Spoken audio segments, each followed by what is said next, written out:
这个嫌疑犯是利用人较软心，就拿来骗医生。台中5车一间病院有一个查甫摕囡仔转诊单，甲医生讲囡仔肠啊塌条咧，无钱来大病院互医生看。医生听到到地足软心，嘛真唔甘，要甲伊斗3工。这个查甫继续搬去，加先敲电话讲囡仔已经转去北京病院，拢总有3个医生斗的4000块摕互伊甲伊斗3工。事后才查讲，原来查甫是早起的杀手，医生气甲扑上网，原来互伊骗的医生也有真侪人。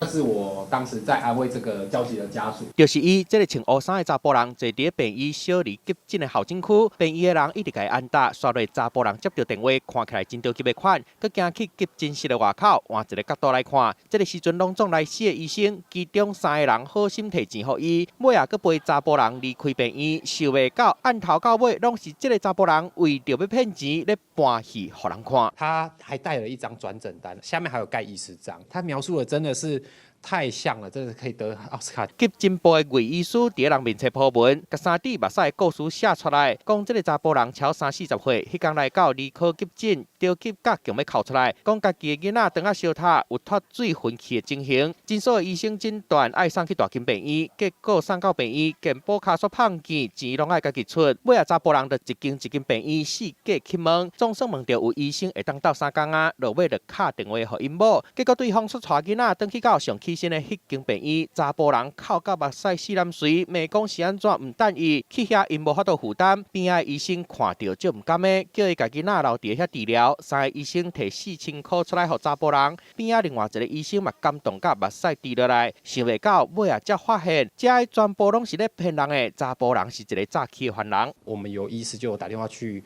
有院去询问，就发现并没有这个孩童挂号。